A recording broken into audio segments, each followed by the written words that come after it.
रिक्षावाला असेल, ऑटो चालक असेल, जो रोज मेहनत करून आपला व्यवसाय करता आणि पोट भरतोय, आपला आयुष्य पूर्ण करतोय, दगड फोडणारा आमचा वडार समाजाचा माणूस असेल, शेतकरी असेल, मजूर असणार, तुमच्या अंगणवाडी सेविका असेल, आशा वर्कर असणार, रोजगार सेवक असेल आणि कंत्राटी कामगार असेल.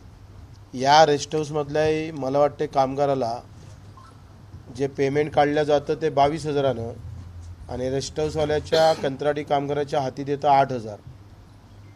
म्हणजे काम करणाऱ्याला पैसे कमी मिळतं आणि एजन्सीला जास्त पैसे भेटतं. गुड गव्हर्नर जे म्हणतोय ते संपलेलं आहे. योजनेचं शासन किंवा शासन म्हणजे योजना, आणि त्या कोणासाठी तर बऱ्यापैकी काम न करणाऱ्यासाठी जास्त योजना. म्हणजे इथं एस टी ड्रायव्हर म्हणतोय आम्हाला 2,000 वाढून दिले तरी पोट भरतोय आमचं.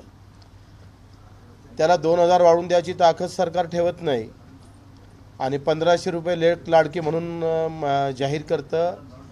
अशा पद्धतीचं जे काही चाललेलं आहे त्याच्या विरोधात आमचं असं म्हणणं आहे का दुधाला भाव द्या, शेतीमालाला भाव द्या, त्या कामगाराला मजुरी द्या, जे काही चालक असेल त्याच्या संदर्भात काहीतरी नवीन धोरण घ्या. कष्ट करणाऱ्यासाठी एखादी योजना असली पाहिजे ना. पैसे नसन तर मी त्यांना चांगला सुझाव दिलेला आहे. मुंबईला राज्यपालाचा बंगला 40 एकरावर आहे आणि राज्यपालाला 40 एकर कशाला पाहिजे? ते जरी विकलं तर एखादा लाख कोटी भेटते. त्याला चांगला बंगला स्पेशल बांधून द्यावा 4-5 मजलीचा, आणि ती जागा जर आम्ही पाहतोय ती जरी यूज केली तर कष्ट करणाऱ्यांसाठी चांगली योजना आली पाहिजे. देशामध्ये अधिक श्रीमंत होत चालला आहे. 5,000 कोटी अंबानी जर आपल्या मुलावर खर्च करत असेल आणि दुसरं जर आपण पाहिलं तर 5-6 पारसी लोकांजवळ 6,000 एकर जमीन मुंबईची आहे. 5-6 पारसी लोकांनी. एकट्या गोदरेज कंपनीजवळ 3,000 एकर जमीन आहे. 6,000 एकर मुंबईतली महत्त्वाची जमीन, जे इंग्रजांच्या अतिशय बेमानी करून आमच्या सोबत बेमानी करून त्या पारसी लोकांनी हुतात्म्यांना कशा पद्धतीनं छळ केला, अशा लोकांना बक्षीस म्हणून इंग्रजांनी दिली. का सरकारनं जमा केली नाही? म्हणजे मुंबईसारख्या मोठ्या शहरामध्ये पाय पसरवले जागा नाही. कष्ट करणाऱ्याला साधं 1 BHK घर भेटणं कठीण झालं. तर अशा सगळ्या विरोधात एक कष्ट करणाऱ्यांची एक मूठ, ते जाती धर्मावर आधारित नसेल तिथं जातीचे प्रश्न आम्ही छेडणार नाही, धर्म म्हणून आम्ही हे प्रश्न छेडणार नाही. तर कष्ट करणाऱ्यांच्या श्रममूल्य जपल्या गेले पाहिजे, त्याचा वाटा त्याला भेटला पाहिजे. आणि मग आमचा वाटा किती आहे बजेटमध्ये? आम्ही सरकारला विचारतोय शेतकऱ्याचा वाटा किती आहे, दिव्यांग बांधवाचा वाटा किती आहे, काम करणाऱ्या मजुराचा वाटा किती आहे? त्या बजेटमध्ये वाटाच दिसत नाही. 5 ते 6 लाखाच्या बजेटमध्ये 3.5 लाख कोटी रुपये फक्त आम्ही आमदार, खासदार आणि इकडे कर्मचारी अधिकाऱ्यावर खर्च करतो आणि 8 कोटी मजूर आणि शेतकऱ्यावर आम्ही फक्त 50,000 कोटी खर्च करतो. 50,000 कोटी कुठं आणि 3.5 लाख कोटी कुठं? ही जी वाढत चाललेली विषमता आहे, श्रीमंत अधिक श्रीमंत करण्याची व्यवस्था, हे तोडण्याचा प्रयत्न आम्ही करणार आहोत. त्यासाठी 9 तारखेला 9 ऑगस्टला आम्ही संभाजीनगरला एक मोठ्या मोर्चाचं आयोजन, 2 ते 3 लाख लोक तिथं उपस्थित राहील अशा अपेक्षा आहे. आणि त्यासाठी आम्ही दौरा करतोय. आता उमरग्याला आम्ही स्वामी जो आमचा संभावित त्यांना उमेदवारी द्यायची का नाही द्यायची या संदर्भात आत्ता उमरगा आहे आणि मग उद्या आजच 2 वाजता लातूरला आहे. तिथे पण एक विधानसभेमध्ये आमची चाचपणी आहे आणि समोर चांगल्या उमेदवाराला कुठेतरी 20-25 जरी आमचे आमदार आले प्रहारचे तर या गोष्टीवर भांडणार. आम्ही मुद्दे घेऊन लढतो आहे. किती सीटा पाहिजे याच्यासाठी लढत नाही. मुद्द्यावर बोला, जातीवर धर्मावर बोलणं टाळा. मुद्दे काय आहे ते सगळ्या जातीचे सारे. इथं शेतकरी सुखी झाला तर अर्धी जात सगळ्यात धर्मातले लोक सुखी होतात, एवढी ताकद शेतीमध्ये आहे. मजुरासाठी चांगली पॉलिसी केली तर सगळ्याच जातींना फायदा होतं, पण सरकारले ते करायचं नाही. तोडफोड करून काही न करता राजकारण करायचं आहे. आणि त्याच्यामुळं हे अडचणी आहेत.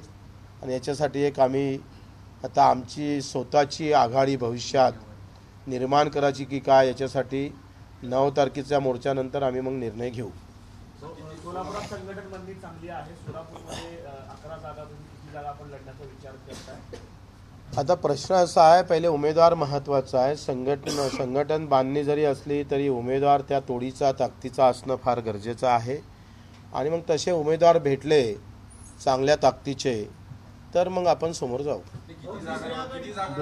आता तर सध्या आम्ही 2 ते 3 आहे, पण महाराष्ट्रात 25-30 पर्यंत. आता आम्ही जेव्हा घोषणा केली होती 20 जागा लढू, आता आमच्याकडे अजून 10 मतदारसंघाचे चांगल्या प्रमुख लोकांचे अर्ज आलेले आहे जे माजी आमदार आहे. तर मला वाटते जर चांगले उमेदवार भेटले तर ते वाढत जाईल. आमची कोणती तिसरी आघाडी नाही, आमची शेतकरी आघाडी आहे. हे तिसरी आघाडी असेल, युती तिसरी आघाडी असू शकतं, काँग्रेस तिसरी आघाडी. आमची मूळ लोकांची आघाडी आहे, कष्ट करणाऱ्यांची. त्यानं आम्ही तिसरी आघाडी मान्य नाही करत. हमारी पहिली आघाडी आहे.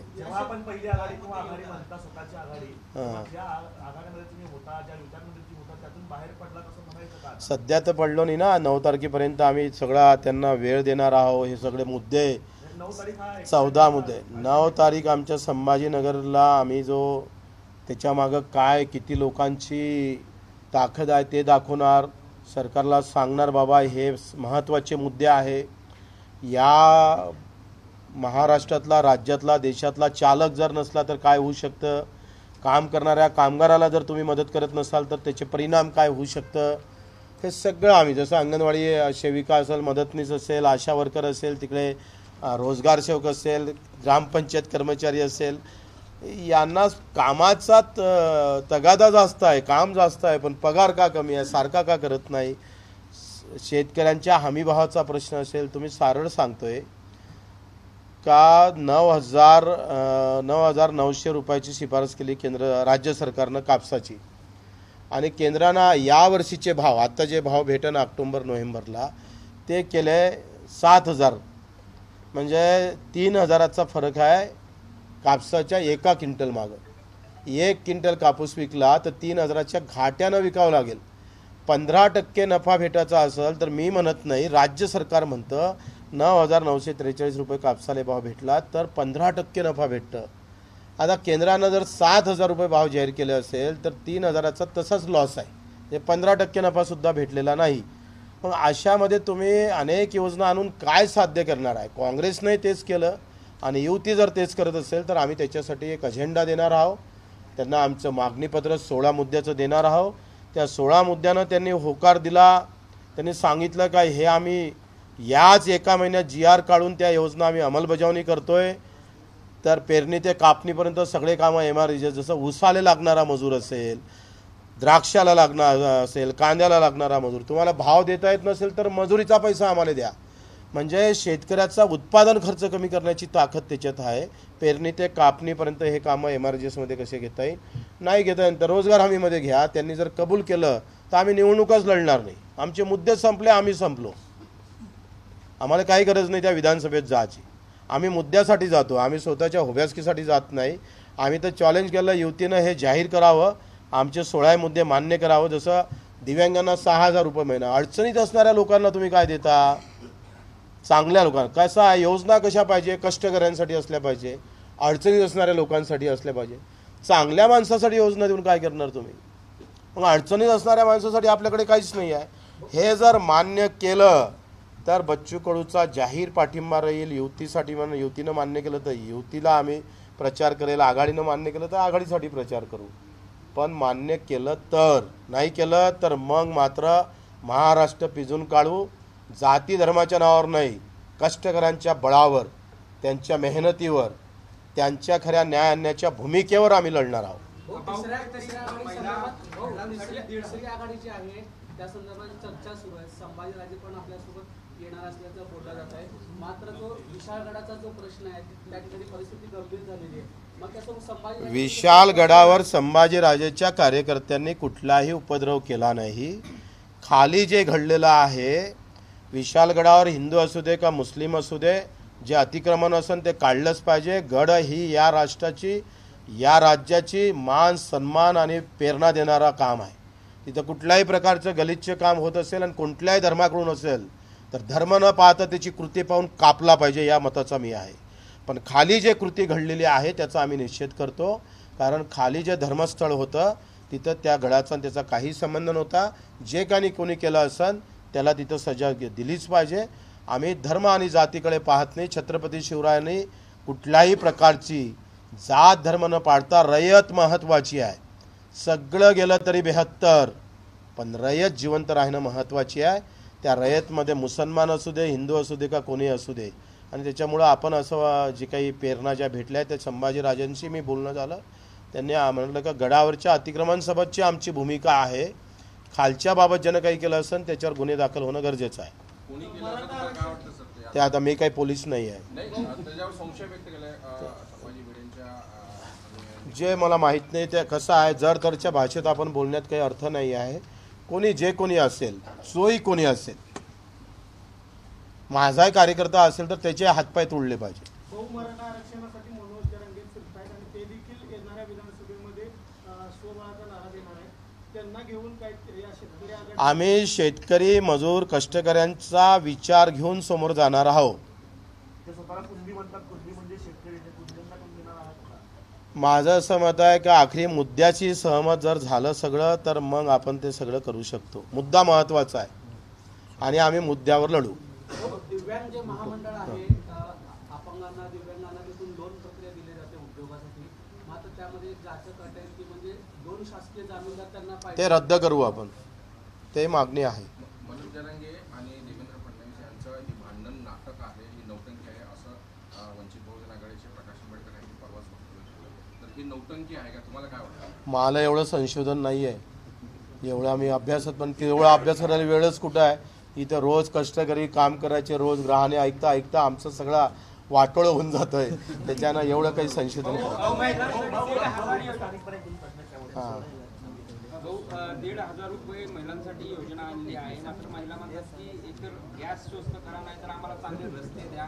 मात्र सरकार अशा प्रकारच्या योजना आणते, कशा पद्धतीने बघतो? मला असं वाटतं का योजना आणायला काही हरकत नाही, पण योजना ह्या कोणासाठी, कशासाठी, ह्या फार महत्त्वाच्या. भाऊ, आपण जसं सर्वसामान्यांचे प्रश्न घेऊन लढतात तसं सोलापूरचे पदाधिकारी लढण्याचा प्रयत्न करतात, मात्र त्यावेळेस त्यांच्यावरती गुन्हे दाखल होतात. तुमचं शहराध्यक्षाची माझ्यावर 350 गुन्हे दाखल आहे. गुन्हे हा कार्यकर्त्याचा अलंकार असतं, दागिना असतं, तो स्वखुशीनं मस्त स्वीकारला पाहिजे. माझ्या 8 गुन्ह्यामध्ये मला सजा झालेली आहे 4 वर्षाची. ऐका पहिले, 4 वर्षाची. त्याच्यानं हे होतातच. माझ्यावर 307, मी मुंबईला असताना गुन्हा दाखल झाला. मी मुंबईला होतोय आणि गुन्हा दाखल झाला माझ्या मतदारसंघात. ते होणारच आहे. लड़ेंगे तो कुछ ना कुछ तो जख्म लगने वाली है. अगर लड़ने के बाद अगर जख्म नहीं लगती है तो लड़ना क्या मजा नहीं आती. गुन्हा हे चांगल्या शौर्याचं प्रतीक आहे. चांगले गुन्हे दाखल झाले पाहिजे, चांगले गुन्हे दाखल झाले पाहिजे आणि चुकीचे झाले असेल तर त्याच्यावर कारवाई करू. ते सगळं आपण सगळी माहिती करू. त्याच्यातला जो काही गुन्हे दाखल झाले असेल त्याची सगळी तपासणी करू आणि त्या बाबतीत मी सगळ्यांना CPला सगळ्यांना फोन पण केला आहे. 8 दिवसात ते सगळी माहिती माझ्यासमोर ठेवणार आहे. शरद पवारांनी असं विधान केले की अलीकडच्या काळात मणिपूरसारखी परिस्थिती निर्माण होते, महाराष्ट्राच्या कुठेतरी कायदा व सुव्यवस्थेवर प्रश्नचिन्ह उपस्थित केला जातो, काय बोलाल यावर? मणिपूर आणि महाराष्ट्रात मला तर शक्य नाही वाटत, कारण मणिपूरची वस्तुस्थिती फारच वेगळी आहे. मणिपूर एकदम छोटं राज्य आहे आणि महाराष्ट्र हा पूर्वग्रामी असणारा राज्य असल्यामुळं पवारसाहेबांनी कसं ते बयान केलं, कुठल्या आधारावर केलं मला माहीत नाही.